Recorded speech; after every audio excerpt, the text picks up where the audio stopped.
कहानी की शुरुआत होती है 1950 में, जहां एक कार फैक्ट्री के अंदर कुछ गाड़ियां तैयार की जा रही थीं, लेकिन उनमें से एक लाल रंग की गाड़ी बहुत खास थी, जिस पर एक मैकेनिक काम कर रहा था। जब वो इंजन चेक कर रहा था तो अचानक गाड़ी का हुड अपने आप इतनी तेजी से बंद हो गया कि जिससे मैकेनिक का हाथ बुरी तरह कुचल गया। उसे जल्द से जल्द डॉक्टर के पास ले जाया गया। उसके बाद एक और मैकेनिक गाड़ी चेक करने आया। जब वो गाड़ी के अंदर था तो उसकी सिगार की राख सीट पर गिर गई। उसने सिगार की राख को वहीं सीट पर छोड़ा और अपनी गलती इग्नोर करके मजे से गाड़ी में काम करने लगा। लेकिन उसे पता नहीं था कि उसकी इस छोटी सी गलती का अंजाम बहुत बुरा होने वाला है। खैर, फिर कई घंटे बीत गए और फैक्ट्री का काम खत्म हो गया। सब वर्कर्स अपने अपने घर लौट रहे थे, पर जाते हुए सुपरवाइजर ने देखा कि लाल रंग की गाड़ी की लाइट अभी भी ऑन है। वो उस लाल कार के पास जाता है। उसने जैसे ही गाड़ी खोली तो अंदर से सिगार वाले मैकेनिक की लाश बाहर गिरी। इस इंसिडेंट को अब 28 साल बीत चुके थे और हमें 1978 का वक्त दिखाया जाता है, जहां हम डेनिस नाम की एक स्टूडेंट को देखते हैं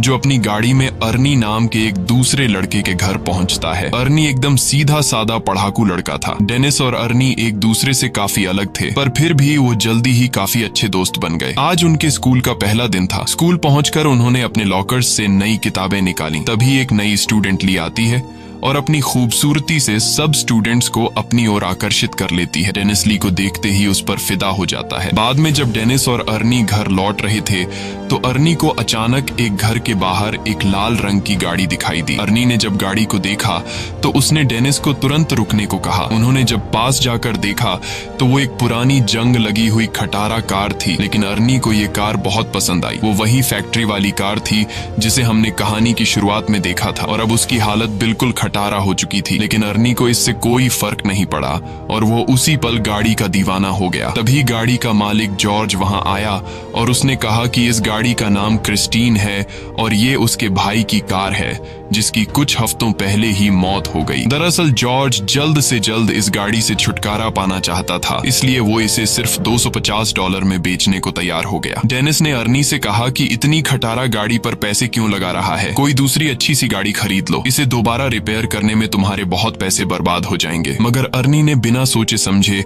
उसी वक्त गाड़ी खरीद ली। फिर शाम को जब वो घर लौटा तो उसके माँ बाप ने उसे गाड़ी खरीदने के बारे में पूछा, जिस पर अर्नी की माँ बहुत गुस्सा हो गई। उसने अर्नी को डांटा और कहा कि जल्दी से इस कार को उसके मालिक के पास वापस कराओ। लेकिन अर्नी ने उनकी एक नहीं सुनी, क्योंकि उसने गाड़ी अपने जमा किए हुए पैसों से खरीदी थी। लेकिन अर्नी की माँ बहुत सख्त थी। उसकी माँ कहने लगी कि ये गाड़ी इस घर में नहीं रहेगी। जिसके बाद अर्नी डेनिस के साथ गाड़ी को लेकर एक गैराज में पहुंचा। वहां वो गैराज के मालिक से मिले, जो एक नंबर का खड़ूस इंसान था। वो उस गाड़ी को गैराज में नहीं खड़ा करने दे रहा था, लेकिन अर्नी बहुत ही शराफत से बार बार उससे रिक्वेस्ट करता है कि प्लीज इस गाड़ी को गैराज में खड़ा कर दो। जिसके बाद गैराज का मालिक मान जाता है और अर्नी को वहां अपनी गाड़ी रखने की इजाजत दे देता है। रास्ते में डेनिस ने अर्नी से पूछा कि उसने क्रिस्टीन जैसी घटिया और खटारा गाड़ी क्यों खरीदी। इस पर अर्नी ने कहा कि उसने ये गाड़ी नहीं चुनी, बल्कि इस गाड़ी ने उसे चुना है। अगले दिन स्कूल में डेनिस लंच के दौरान अर्नी का इंतजार कर रहा था। काफी देर तक जब अर्नी नहीं आया तो वो उसे ढूंढने निकला। तब उसने देखा कि बड़ी नाम का एक बदमाश लड़का अर्नी को परेशान कर रहा था और उसका लंच बॉक्स लेकर अर्नी को चाकू से धमका रहा था। डेनिस ने बीच में आने की कोशिश की, तभी बड़ी ने लंच जमीन पर फेंक दिया और अर्नी को उस पर गिरा दिया। इससे बेचारे अर्नी का चश्मा गिर गया तो बड़ी ने उसे अपने पैरों तले कुचलकर तोड़ डाला। उसके बाद बड़ी अर्नी की हालत पर हंसने लगा, पर तभी डेनिस ने मौका देखकर बड़ी पर हमला कर दिया। उसी समय बड़ी की गैंग ने डेनिस को घेर लिया। तभी जल्दी ही एक टीचर ने वहां आकर लड़ाई रुकवाई। अर्नी ने टीचर को बताया कि बड़ी ने उसे चाकू से धमकाया है, लेकिन बड़ी ये मानने को तैयार नहीं था। तब टीचर ने उसे अपनी जेब खाली करने को कहा, तो बड़ी जेब खाली करते वक्त उसकी जेब से वही चाकू निकला। आखिरकार टीचर ने बड़ी और उसके गैंग को ऑफिस में भेज दिया, जिसके बाद बड़ी को स्कूल से निकाल दिया गया। इसी तरह कई हफ्ते बीत गए और आर्नी दिन रात मेहनत करके गाड़ी ठीक करने में जुटा हुआ था। उसी वक्त गैराज का मालिक आता है और वो आर्नी की रिपेयरिंग के काम को देखते हुए उसे अपने साथ काम पर रख लेता है। वो आर्नी से कहता है कि काम के बदले में तुम अपनी गाड़ी के लिए कुछ पुर्जे इकट्ठा कर सकते हो। आर्नी ने इसके लिए हाँ कर दी और फिर दिल लगाकर गाड़ी ठीक करने में जुट गया। मगर उसे इस बात का एहसास ही नहीं हुआ कि गाड़ी को ठीक करते करते उसे क्रिस्टीन से हद से ज्यादा लगाव हो गया है। अगले दिन स्कूल में कुछ दोस्त नई लड़की ली के बारे में बात करते हैं और डेनिस को चैलेंज करते हैं कि वो लाइब्रेरी में जाकर ली से बात करके दिखाए। वो अपने दोस्तों के चैलेंज को एक्सेप्ट करते हुए ली के पास पहुंच जाता है, लेकिन बातचीत करने से पहले ही ली डेनिस से कहती है कि उसके पास पहले से ही एक बॉयफ्रेंड है। डेनिस को ये बात बहुत बुरी लगती है और दोस्तों के सामने शर्मिंदा होकर टेबल छोड़ देता है। फिर शाम को डेनिस आर्नी से मिलने गया क्योंकि वो काफी दिन से मिले नहीं थे, लेकिन उसने देखा कि आर्नी पहले से बहुत ज्यादा बदल चुका था। वो बिना चश्मे के स्टाइलिश कपड़े पहनकर एकदम हीरो टाइप लग रहा था। वो ज्यादा देर डेनिस से बात करने के लिए भी नहीं रुका और गैराज में काम करने चला गया। उसकी माँ ने उसे रोकने की कोशिश की, लेकिन आर्नी उन्हें इग्नोर करके चला गया। आर्नी की माँ ने डेनिस से कहा कि वो आर्नी और उसकी नई गाड़ी की वजह से बहुत परेशान है, क्योंकि उन्हें पता चला था कि गाड़ी के पिछले मालिक की गाड़ी के अंदर ही दम घुटने से मौत हो गई थी। ये सुनकर डेनिस जॉर्ज से मिलने पहुंचा तो जॉर्ज ने उसे अपने भाई की कहानी सुनाई। उसने बताया कि जब उसके भाई ने क्रिस्टीन को खरीदा था तो वो पूरी तरह उसका दीवाना हो गया था। उसी गाड़ी में उसकी पत्नी और बेटी ने भी अपनी जान गंवाई थी और फिर उसके भाई की मौत के बाद ये गाड़ी न जाने कैसे खुद ब खुद जॉर्ज के घर के बाहर आकर खड़ी हो गई। ये सुनकर तो डेनिस और भी घबरा गया, जिसके बाद वो फैसला करता है कि गाड़ी पर जांच पड़ताल के लिए वो गैराज में जाएगा। जिसके बाद डेनिस चुपके से गैराज में पहुंच जाता है। उसने गाड़ी खोलने की कोशिश की, पर जैसे ही उसने हैंडल खींचा तो रेडियो अपने आप ही चालू हो गया और डेनिस तुरंत वहां से भाग जाता है ताकि उसे कोई देख न ले। अगली सुबह डेनिस स्कूल स्टेडियम में फुटबॉल खेलने जाता है। डेनिस खास गोल मारने के बारे में सोच रहा था कि तभी अचानक उसने आर्नी को वहां आते देखा और उसकी गाड़ी क्रिस्टीन तैयार होकर चमक रही थी, जिसे देखकर बडी और उसके दोस्तों को जलन महसूस हुई। ली भी गाड़ी से बाहर आई और उसने सबके सामने आर्नी को चूम लिया। ये देखकर डेनिस को बिल्कुल भी अच्छा नहीं लगा, क्योंकि वो ली से बहुत ज्यादा प्यार करता था। डेनिस को गुस्सा आ जाता है और गेम से उसका फोकस हट जाता है। इसी मौके का फायदा उठाकर दूसरी टीम का प्लेयर उसे धक्का देकर गिरा देता है। उस धक्के से डेनिस इतनी जोर से जमीन पर गिरा कि वो तुरंत ही बेहोश हो गया और उसे बहुत गहरी चोट भी आई। इस इंसिडेंट के कई दिन बाद डेनिस की आंख खुली तो उसने देखा कि वो एक हॉस्पिटल में है। उसकी टांग और गले में प्लास्टर लगा हुआ था। आर्नी भी उसे मिलने आया था। तब डेनिस को रियलाइज हुआ कि उसका दोस्त कुछ ज्यादा ही तेजी से बदल रहा है। 1 महीने पहले वो एक डरपोक और शर्मीला सा लड़का हुआ करता था जो किसी से खुलकर बात भी नहीं कर सकता था। खैर, आर्नी जल्दी ही उसे अलविदा कहकर निकल गया। फिर शाम को वो ली के साथ मूवी थिएटर गया और बाद में वो दोनों गाड़ी में ही एक दूसरे को चूमने लगे। पर जब बात उससे आगे बढ़ी तो ली अचानक उतरकर गाड़ी से बाहर आ गई। आर्नी उसके पीछे गया तो ली कहने लगी कि मुझसे ज्यादा तो तुम इस गाड़ी से प्यार करते हो। आर्नी को उसकी बातें बहुत अजीब लग रही थीं, लेकिन फिर अचानक बारिश शुरू हो जाती है, जिसकी वजह से वो जैसे तैसे ली को मनाकर वापस गाड़ी में बैठाता है। लेकिन तभी विंडशील्ड खराब हो जाती है, जिसको ठीक करने के लिए आर्नी बाहर निकलता है। ली अंदर अकेली गाड़ी में बैठकर कुछ खाने लगती है कि अचानक गाड़ी का रेडियो अपने आप चालू हो गया। उसी समय डैशबोर्ड से बहुत तेज रोशनी आई और ली को लगा कि उसका गला घुट रहा है, उसे सांस नहीं आ रही थी। तो आर्नी तुरंत उसकी मदद के लिए दौड़ा, मगर गाड़ी अंदर से लॉक हो चुकी थी। उधर ली दम घुटने से मरने ही वाली थी कि बिल्कुल सही वक्त पर वो अंदर से दरवाजा खोलने में कामयाब रही और तभी साथ खड़े एक आदमी ने जैसे तैसे उसे खींचकर बाहर निकाला। ये देखकर आर्नी को उस आदमी पर गुस्सा आया। आर्नी को लगा कि वो आदमी ली के साथ फ्लर्ट कर रहा है, पर वो आदमी तो सिर्फ ली के गले में फंसा हुआ खाना निकाल रहा था। ये सब होने के बाद आर्नी ली को घर वापस छोड़ आया। ली गाड़ी से निकलते ही घर में घुस गई और उसने कहा कि वो आर्नी से कोई बात नहीं करना चाहती। आर्नी ने उससे माफी मांगने की कोशिश की, पर ली के दिमाग में ये बात कंफर्म हो चुकी थी कि इस गाड़ी ने मुझे मारने की कोशिश की है। और तो और उसे लगता था कि क्रिस्टीन उससे जलती है, क्योंकि जब भी वो गाड़ी में एक साथ होते हैं तो कुछ न कुछ गड़बड़ हो जाती है। ये सब सुनकर आर्नी को लगा कि ये ली का सिर्फ वहम है, इसलिए उसने कहा कि वो कल बात करेंगे। फिर आर्नी वापस गाड़ी में बैठा, मगर गाड़ी चालू ही नहीं हो रही थी, जैसे क्रिस्टीन नाराज हो गई हो। तब उसने क्रिस्टीन से बात करते हुए कहा कि आज ली के साथ जो भी हुआ इससे कोई फर्क नहीं पड़ता, क्योंकि वो हमेशा प्यार सिर्फ क्रिस्टीन से करेगा। उसके बाद उसने चाबी घुमाई तो गाड़ी डायरेक्ट ही चालू हो गई। अब वो सीधा गैराज पहुंचा और क्रिस्टीन को वहीं छोड़कर घर वापस चला गया। पर तभी उसके पीछे से बडी और उसके दोस्त गैराज में घुस गए। उन सबके पास तरह तरह के हथियार थे और देखते ही देखते उन्होंने पूरी गाड़ी तबाह कर दी। फिर अगले दिन आर्नी ने ली को जैसे तैसे मना लिया और फिर वो दोनों गैराज में आए ताकि आर्नी गाड़ी से अपना वॉलेट निकाल सके। मगर जैसे ही आर्नी की नजर क्रिस्टीन पर गई तो उसने क्रिस्टीन को तहस नहस देखा। ये देखकर आर्नी को बहुत बुरा लगा। आर्नी को लगा कि ये सब कुछ ली ने किया है। ली हैरान होकर पूछी कि ये किसने किया, मगर आर्नी ने बिना बात किए उस पर चिल्ला पड़ा और उसने ली को दूर चले जाने को कहा। बाद में आर्नी ने अपने माँ बाप को इस बारे में बताया तो उन्होंने आर्नी को शांत करते हुए कहा कि वो उसे नई गाड़ी दिलवा देंगे। ये बात सुनकर आर्नी को और ज्यादा गुस्सा आ गया, क्योंकि वह जानता था कि ली की तरह उसके माँ बाप को भी क्रिस्टीन से नफरत है और उसने क्रिस्टीन की इस हालत का जिम्मेदार भी अपने माँ बाप को ही ठहराया, क्योंकि अगर वो उसे गाड़ी घर पर रखने की इजाजत दे देते तो आज वो सही सलामत होती। फिर वो उन्हें और भी बुरा भला कहकर अपने कमरे में जाने लगा। उसके पापा ने उसे पीछे से पकड़कर अपनी माँ से माफी मांगने को कहा, मगर आर्नी और भी बुरा भला बोलता ही जा रहा था तो उसके पापा ने उस पर हाथ उठा दिया। आर्नी जवाबी कार्रवाई में अपने बाप को गले से पकड़ता है और करीब अपने बाप को मारने ही वाला होता है कि तभी वो उसे छोड़ देता है। उसके बाद वो चुपचाप घर से बाहर आ गया। वो सीधा क्रिस्टीन के पास पहुंचा और एक बार फिर से एक एक पुर्जा जोड़कर उसे ठीक करने का फैसला किया, मगर उसने अब जो देखा उसके पैरों तले जमीन ही खिसक गई। उसने देखा कि मानो जादू से गाड़ी अपने आप ही ठीक हो रही थी। आर्नी ने खुश होकर गाड़ी से पूछा कि वह और क्या क्या कर सकती है और तभी क्रिस्टीन बिना मेहनत के पूरी तरह से ऑटोमेटिक खुद को रिपेयर कर लेती है। अगले सीन में हम रात को मूची नाम के एक लड़के को देखते हैं जो बडी का साथी था। वो सड़क के बीचों बीच एक ट्रक को रोक कर उसे लूट रहा था। अचानक उसे दूर से गाड़ी के इंजन की आवाज सुनाई दी। उसने थोड़ी पास जाकर देखा तो पता चला कि ये तो क्रिस्टीन है, जो एकदम नई होकर उसके सामने आकर खड़ी हो गई थी। वो समझ गया कि आर्नी को पता चल गया है कि उसने ही बडी के साथ मिलकर क्रिस्टीन को तहस नहस किया था। अब वो आर्नी से माफी मांगने लगा, पर अचानक गाड़ी की हेडलाइट जली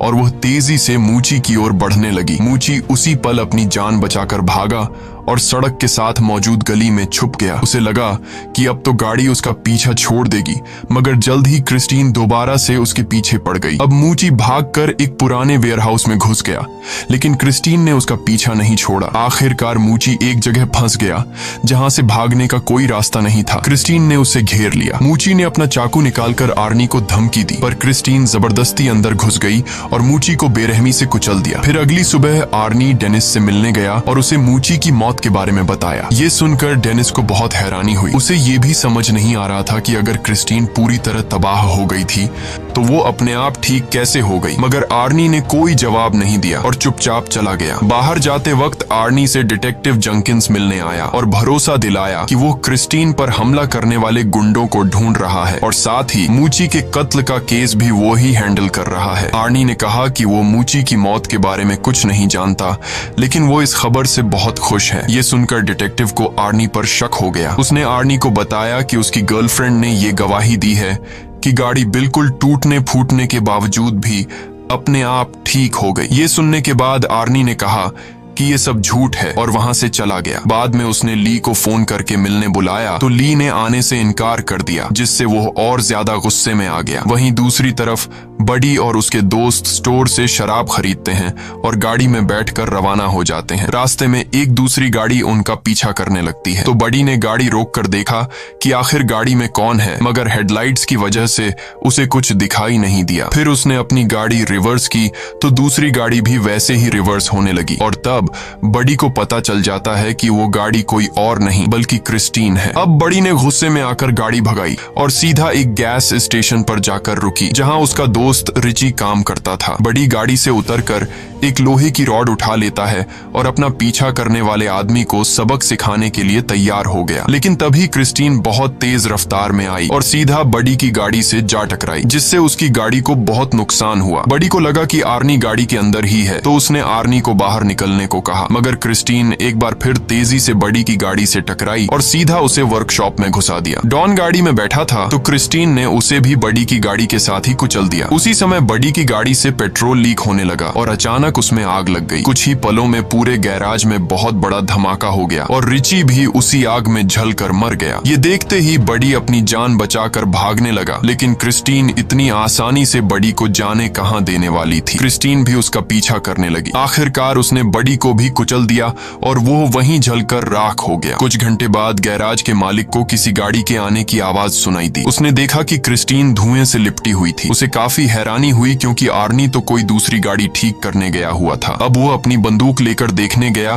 कि क्रिस्टीन के अंदर आखिर बैठा कौन है। उसने दरवाजा खोलने की कोशिश की पर वो बहुत ज्यादा गर्म थी और इसीलिए उसने कपड़े की मदद से दरवाजा खोला। जब उसने अंदर देखा तो पता चला कि गाड़ी के अंदर तो कोई भी नहीं है। वो परेशान हो गया कि आखिर इस गाड़ी को चला कौन रहा था। उसे कुछ भी समझ नहीं आया और वो खुद गाड़ी में बैठ गया। लेकिन ये उसकी जिंदगी की सबसे बड़ी गलती थी और अब उसे इस गलती का नुकसान भुगतना होगा क्योंकि क्रिस्टीन आज कोई गवाह जिंदा नहीं छोड़ने वाली थी। अचानक गाड़ी का दरवाजा खुद ब खुद अंदर से बंद हो गया और फिर क्रिस्टीन सीट को डैशबोर्ड की तरफ धकेलकर उस गैराज के मालिक को मार देती है। फिर अगली सुबह जब आर्नी गैराज पहुंचा तो उसने देखा कि वहां कई सारी पुलिस कार्स मौजूद थीं। वो वहां डिटेक्टिव जंकिन से मिला तो पता चला कि क्रिस्टीन में गैराज के मालिक की लाश मिली है। इस पर आर्नी कहने लगा कि वो नहीं जानता ये सब कैसे हुआ, मगर उसका दिल जानता था कि इसके पीछे क्रिस्टीन का ही हाथ है क्योंकि वो एक बार फिर से चमचमाती हुई अपनी जगह पर खड़ी थी। दूसरी तरफ डेनिस हॉस्पिटल से घर लौटा तो ली ने उसे फोन करके कहा कि वह उससे मिलना चाहती है। ली डेनिस के पास आती है और डेनिस से कहती है कि क्रिस्टीन ने आर्नी को अपने वश में कर लिया है और अब वो क्रिस्टीन की दीवानगी में पागल होकर अजीब तरह की हरकतें कर रहा है। डेनिस ने कहा कि उसे यकीन है कि आर्नी खुद से कोई गलत काम नहीं कर सकता, लेकिन अगर क्रिस्टीन ने उसके दिमाग पर कब्जा कर लिया है तो क्रिस्टीन को खत्म करना बहुत जरूरी है। उसके बाद ली अपने घर लौट गई और कुछ ही टाइम बाद आर्नी क्रिस्टीन में बैठकर डेनिस के यहाँ आ पहुंचा। उसने डेनिस को ड्राइव पर चलने को कहा तो डेनिस ड्राइव पर जाने के लिए तैयार हुआ। गाड़ी चलाते वक्त आर्नी एक बार फिर से बहुत अजीब बर्ताव कर रहा था। अचानक वो बहुत तेज रफ्तार में गाड़ी चलाने लगा और फिर उसने स्टीयरिंग व्हील भी छोड़ दिया। ये देखकर डेनिस काफी ज्यादा घबरा गया और उसने कहा कि क्रिस्टीन उसकी कंट्रोल में नहीं है, जल्दी से स्टीयरिंग व्हील पकड़ो नहीं तो हम दोनों मारे जाएंगे। पर आर्नी ने अजीबो गरीब तरीके से कहा कि उसके और क्रिस्टीन के बीच में कोई नहीं आ सकता। उसे क्रिस्टीन पर पूरा भरोसा है और अपना पॉइंट प्रूव करने के लिए आर्नी कार को फुल स्पीड में दूसरी लेन में घुसा देता है। सामने से आ रही गाड़ी से उनकी टक्कर होते होते बचती है। अपने दोस्त को पागलपन की कगार पर देखकर अब वो खुद कुछ करने का फैसला करता है। अगले दिन डेनिस ने क्रिस्टीन के बोनट पर एक नोट लिखा जिसमें वो आर्नी से कहता है कि वो शाम को गैराज में मिले। शाम को डेनिस और ली वर्कशॉप में उसका इंतजार कर रहे थे लेकिन आर्नी नहीं आया तो वो दोनों पास खड़े बुलडोजर में बैठकर उसे वर्कशॉप के अंदर ले आए। उन्होंने प्लान बनाया कि ली ऑफिस में रहेगी और आर्नी के वहां आते ही गेट को बंद कर लेगी और उसी मौके का फायदा उठाकर डेनिस बुलडोजर से क्रिस्टीन को तबाह कर देगा। जल्द ही प्लान के मुताबिक ली ऑफिस में जाने लगी, लेकिन वो ये नहीं जानते थे कि क्रिस्टीन पहले से वर्कशॉप में ही पर्दे के पीछे छिपी हुई है। फिर गाड़ी ने अपनी हेडलाइट्स उनकी ओर की और ली को कुचलने के लिए आगे बढ़ी। ली ने जैसे तैसे हवा में लटके हुए एक टायर को पकड़कर अपनी जान बचाई, लेकिन क्रिस्टीन ने भी हार नहीं मानी और दोबारा उस पर अटैक करने के लिए आगे बढ़ी। तभी डेनिस बुलडोजर का पंजा उसके सामने ले आया ताकि ली को क्रिस्टीन टक्कर न मार सके। उसके बाद क्रिस्टीन पीछे हटकर वर्कशॉप के दूसरे किनारे पर चली जाती है जबकि डेनिस बुलडोजर को उसके फ्रंट साइड पर ले जाता है। अब दोनों गाड़ियां एक दूसरे के आमने सामने आ गईं और पता चला कि क्रिस्टीन अब अकेली नहीं चल रही बल्कि आर्नी उसकी मदद कर रहा है। अब वो पूरी तरह से गाड़ी के कंट्रोल में था। अचानक गाड़ी ने अपनी हेडलाइट्स उनकी ओर की और कुछ ही सेकंडों में खुद को पूरी तरह ठीक कर लिया। बदकिस्मती से एक्सकैवेटर ने भी काम करना बंद कर दिया था, जिसके बाद डेनिस उसे दोबारा स्टार्ट करने की कोशिश में लग गया। इसी दौरान गाड़ी ऑफिस की तरफ ली को हमेशा के लिए खत्म करने के लिए दौड़ पड़ी। वो सब कुछ तोड़ती हुई ली की ओर बढ़ी, लेकिन इस जबरदस्त टक्कर की वजह से आर्नी विंडशील्ड तोड़ता हुआ बाहर जा गिरा। ली उसे देखने के लिए आगे बढ़ी कि आर्नी को क्या हुआ, पर आर्नी अचानक उछलकर उसे डरा देता है और उस पर हमला करके उसे पकड़ लेता है। लेकिन बदकिस्मती से उसके शरीर में विंडशील्ड के शीशे का एक बड़ा टुकड़ा घुस गया था। आर्नी ने अपने मरते हुए लम्हों में अपनी प्यारी गाड़ी को छूने की कोशिश की, लेकिन उसका शरीर जख्मों को बर्दाश्त नहीं कर पाया और क्रिस्टीन के सामने ही दम तोड़ देता है। ली फौरन उस जगह से भाग जाती है, लेकिन क्रिस्टीन ने बदला लेने के लिए तुरंत रिवर्स गियर लगाकर उसे कुचलने की कोशिश की, लेकिन लकीली उस वक्त पर ली तो बच निकली और गाड़ी एक पिलर से टकराकर उसमें अटक गई। उधर डेनिस इस मौके का फायदा उठाते हुए क्रिस्टीन की तरफ बढ़ने लगा। उसने गाड़ी में जबरदस्त टक्कर दे मारी, लेकिन गाड़ी अब भी उसका सामना करते हुए बचने की कोशिश कर रही थी। क्रिस्टीन दोबारा से ली की तरफ बढ़ी, लेकिन डेनिस ने एक्सकैवेटर के पंजे से उसे पीछे से कुचल दिया। इस हमले से उस गाड़ी की ताकत थोड़ी कम हो गई। ली जल्दी से एक्सकैवेटर में डेनिस के पास पहुंची, लेकिन उधर क्रिस्टीन फिर से एक्टिव होकर खुद को ठीक करने में लग गई थी। मगर इस बुरी शक्ति को हमेशा हमेशा खत्म करने के लिए डेनिस ने बुलडोजर स्टार्ट करके क्रिस्टीन के ऊपर चढ़कर उसे पूरी तरह कुचल दिया। वो अभी भी बचने की कोशिश कर रही थी, लेकिन इस बार वो पूरी तरह तबाह हो गई। उनकी ये लड़ाई आखिरकार खत्म हो गई और अगले दिन डेनिस और ली जंक यार्ड में डिटेक्टिव जंकिंस से मिले। वहां उन्होंने देखा कि क्रिस्टीन पूरी तरह से कबाड़ में बदल चुकी थी। आखिर में तीनों वहां से चले गए, लेकिन तभी हमने देखा कि क्रिस्टीन का एक छोटा सा टुकड़ा अपने आप हिलने लगा, जिससे पक्का हो गया कि वो शैतानी गाड़ी अभी भी जिंदा थी। और इसी के साथ कहानी खत्म हो जाती है। अगर वीडियो आपको अच्छी लगी हो तो हमारे चैनल को जरूर सब्सक्राइब कीजिए।